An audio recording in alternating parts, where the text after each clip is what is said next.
Good morning, students. This is Shambhavita Mukherjee, Assistant Professor of Pathology. In the last class, I have discussed about the hemolytic anemia classification and thalassemia in details. In our next two class, we will discuss about the types of hemolytic anemia and approach to the diagnosis of hemolytic anemia. I hope you are all safe at home. So, we will start first with sickle cell anemia. You all know that sickle cell anemia is an example of hemoglobinopathy. That means here there is qualitative defect in the beta globin chain and it is an autosomal recessive disorder. Now molecular pathology of sickle cell disease. We rather call it sickle cell disease because besides anemia there are other organic changes occurs in case of sickle cell anemia. So as a whole it is called sickle cell disease. Now what happens in sickle cell disease? There is mutation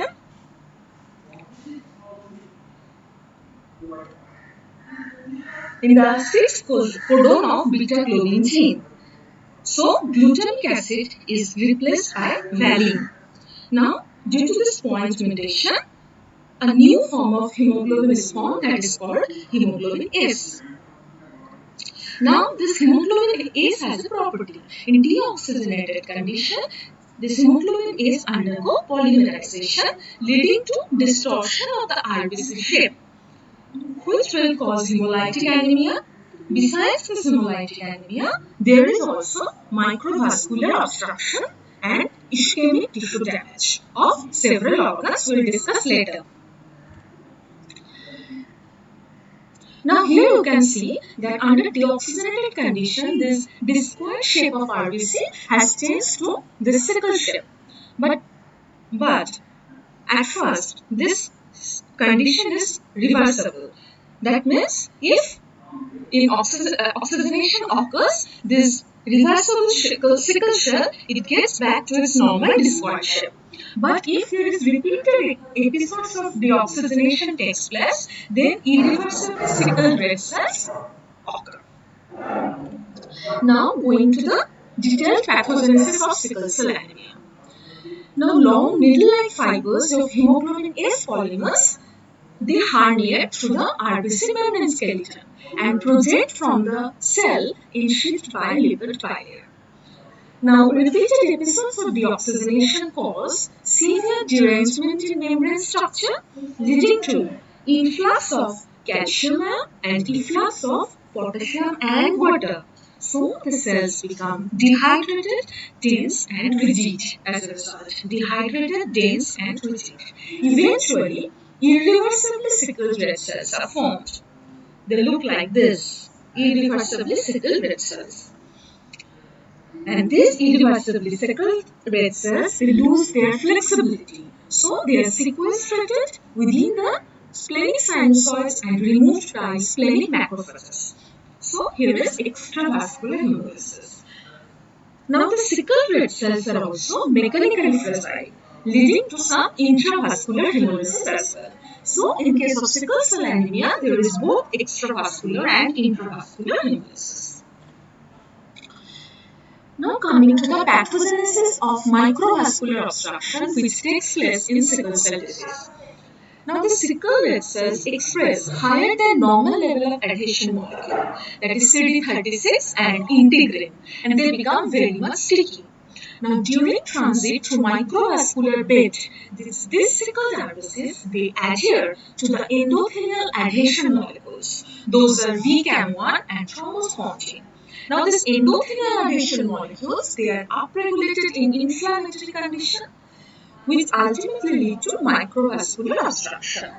Now stagnation of red cells within inflamed vascular bed results in extended exposure to hypoxia, which will further aggravate sickling and there will be further microvascular obstruction. So this is a vicious cycle.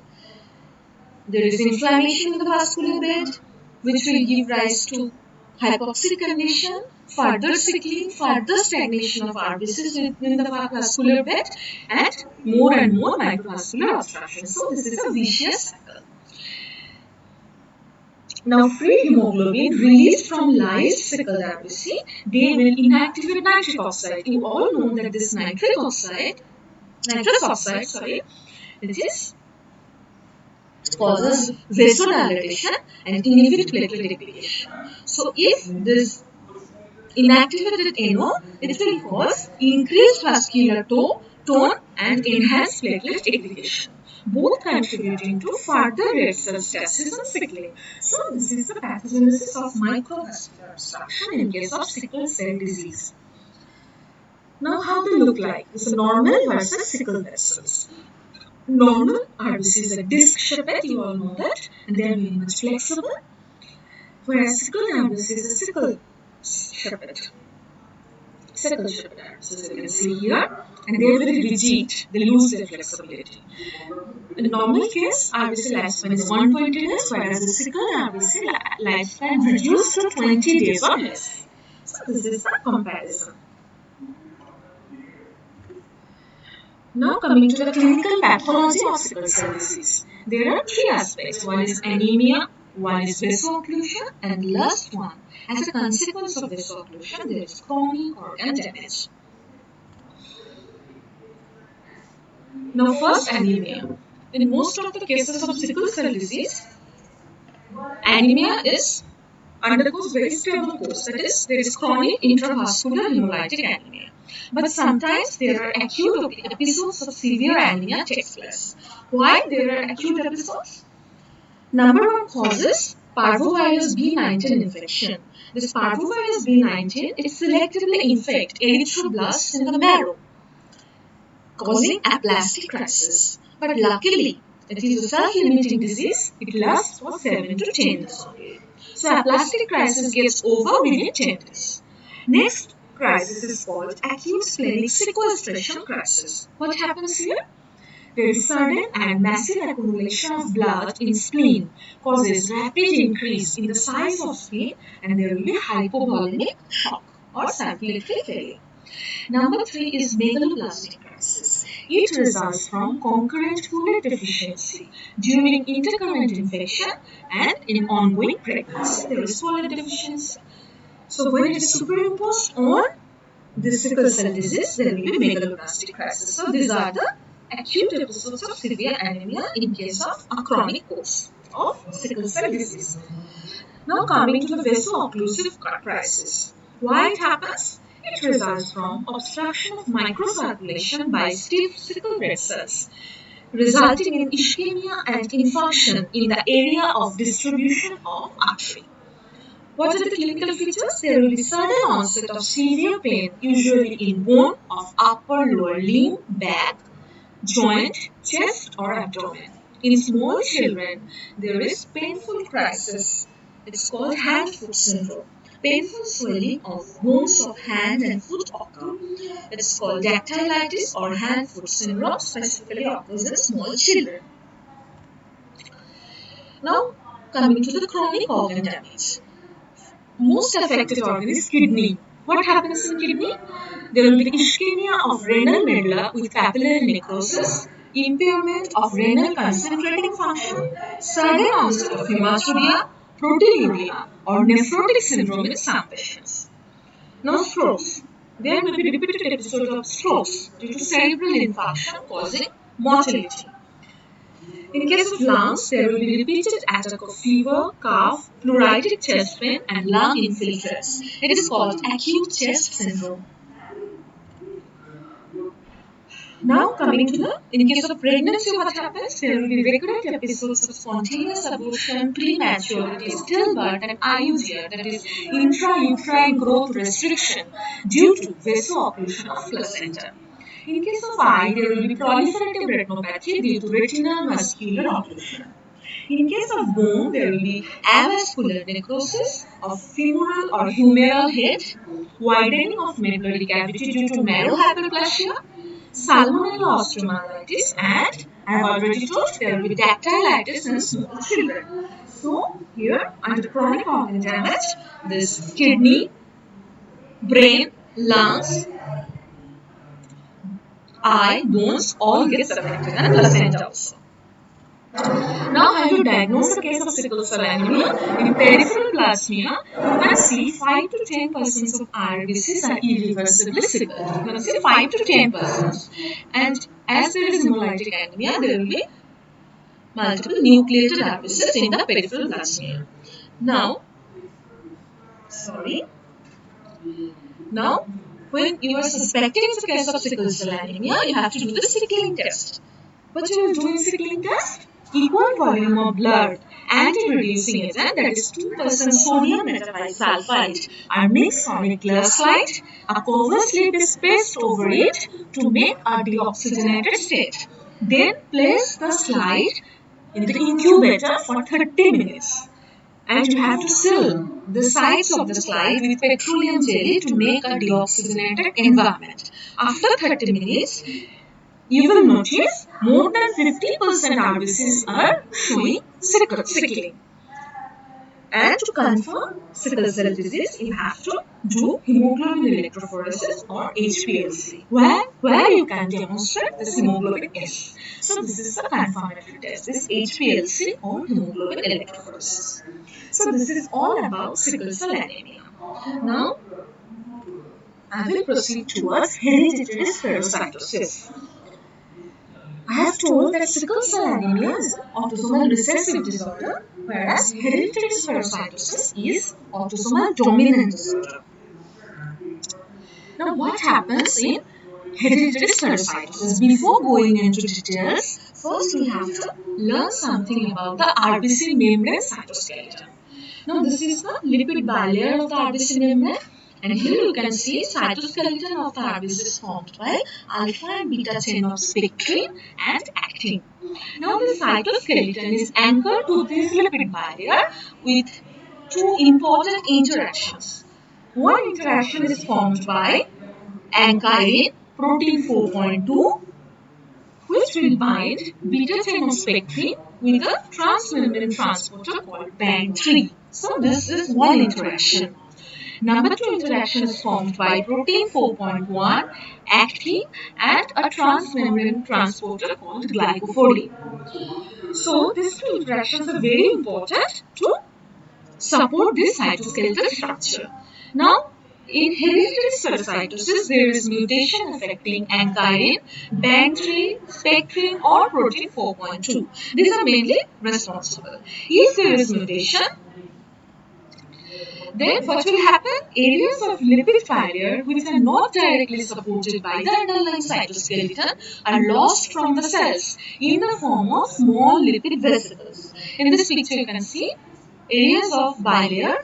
Due to mutation, some areas which lost support from the underlying cytoskeleton, they will lost from the surface in the form of small lipid vesicles. Okay. Causing decrease in the surface area of red cell to volume ratio, leading to formation of spherocytes. So you can see this small lipid vesicles are lost from the surface, giving rise to a spherocyte which has decreased surface area to volume ratio. Now, these spherocytes are rigid. They are trapped in the splenic sinusoids and undergo phagocytosis by splenic macrophages. So there is extravascular hemolysis in case of hereditary spherocytosis. Now, what are the clinical features? Mostly patients are asymptomatic. There is chronic hemolytic anemia. Patients undergo stable course. But sometimes there is fluctuating hemolysis. You will get splenomegaly because there is extravascular hemolysis. There will be jaundice because there is unconjugated hyperbilirubinemia. And in 50% cases, you will find bilirubin gallstone. Due to this unconjugated hyperbilirubinemia, bilirubin gets deposited as gallstone. So, in 50% cases, you will get bilirubin gallstone. Complications of hereditary spherocytosis. There may be hemolytic crisis and aplastic crisis, similar to sickle cell disease. Hemolytic crisis is associated with infection, and aplastic crisis is associated with parvovirus B19 infection. This is the same as sickle cell anemia. Now coming to the investigations, in peripheral blood smear you will get spherocytes. If we do osmotic fragility test, it will show right shift, that is osmotic fragility is increased. Now to confirm you have to screen family members, as it is an autosomal dominant disorder. There will be definite positive family history.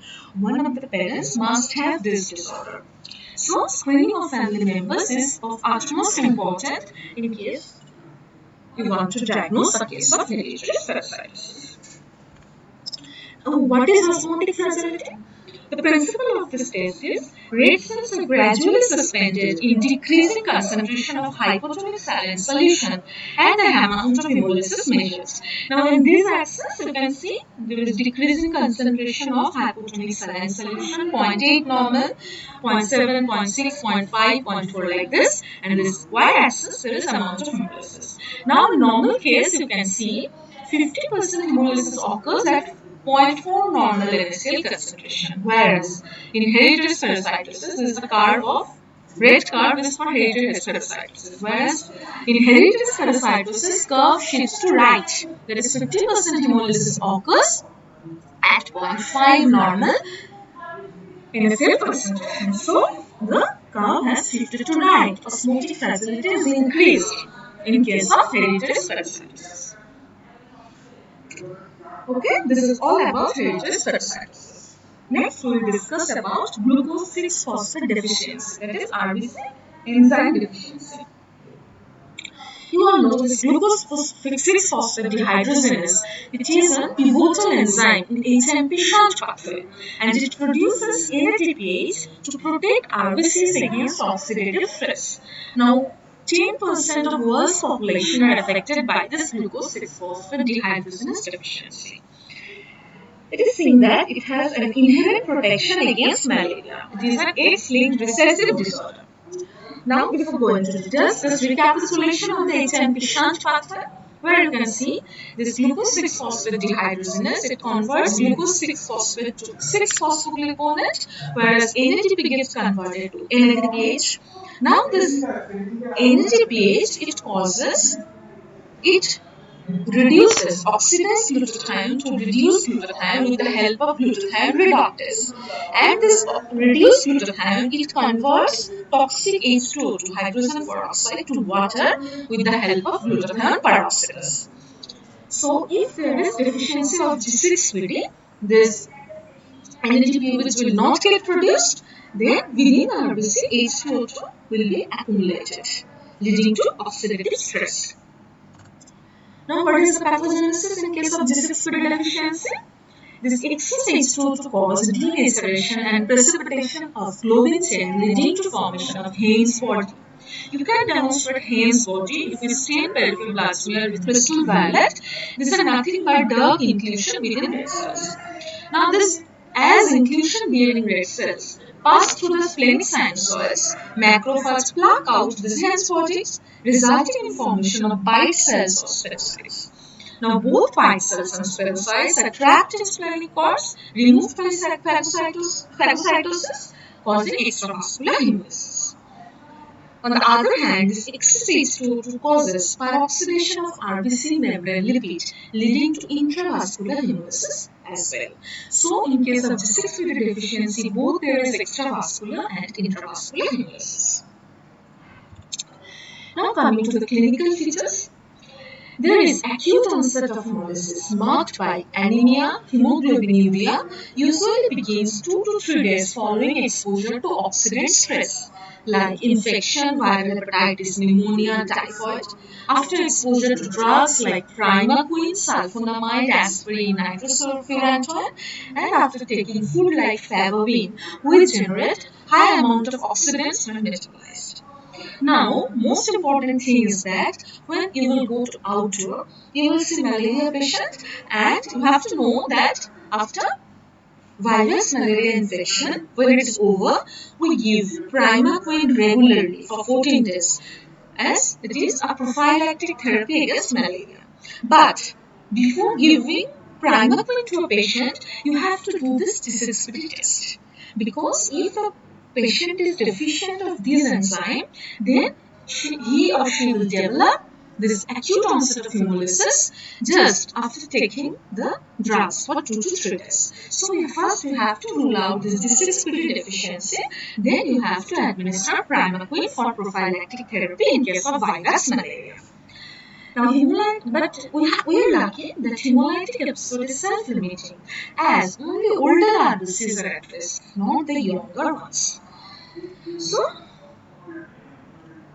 next is investigation. In peripheral blood smear, you can see this bile cell. This is a bile cell. That some portion of RBCs are plucked out by splenic macrophages, producing these bile cells. There will be blister cells, irregular small cells may be there.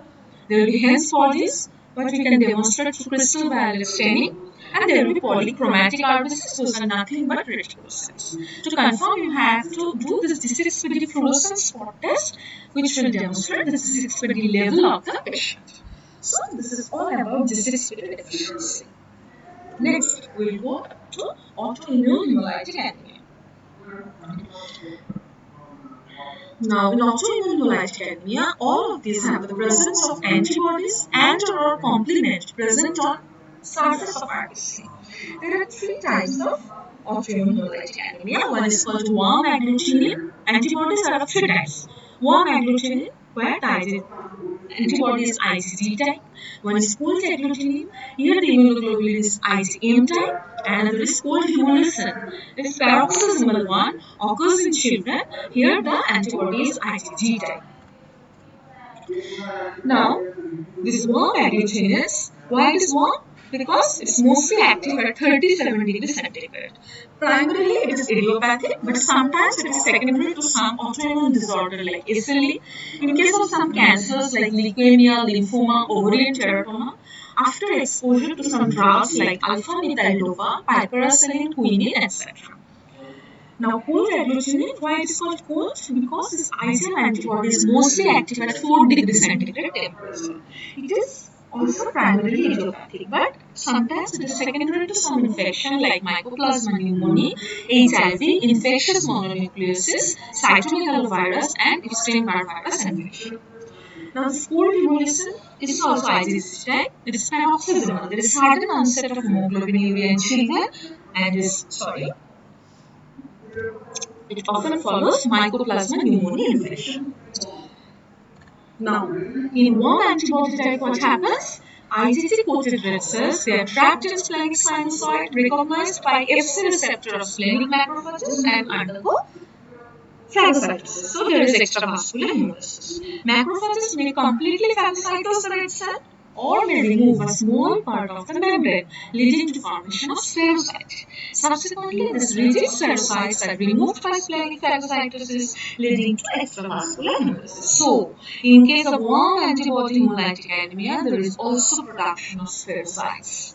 You remember that. In cold antibody, what happens? Cold agglutinins react with red cell antigen in cooler peripheral circulation, leading to formation of red cell aggregates. It is called autoagglutination in peripheral circulation, giving rise to cyanosis and activation of complement via classical pathway. But this complement activation stops at C3b stage due to presence of regulatory complement inhibitors on RBC surface. Now, this IgM cold agglutinins, they dissociate from red cells in central warmer circulation, but the C3b, they remains bound to RBCs. Now, the C3b coated RBCs are recognized by their corresponding receptor located in Kupffer cells of liver, where they undergo phagocytosis. So, here extravascular hemolysis is mainly taking place within liver, whereas in warm antibody hemolytic anemia, it is taking place within spleen. So, you have to remember this. And in warm antibody, IgG is the type, whereas in cold antibody, IgM is the type. So, these are the difference between warm antibody and cold antibody hemolytic anemia. Now, in hemolytic anemia, you can see the spherocytes in the peripheral blood, and this is the NRBC, nucleated RBC. Now, I have already told that the spherocytes you also get in case of hereditary spherocytosis.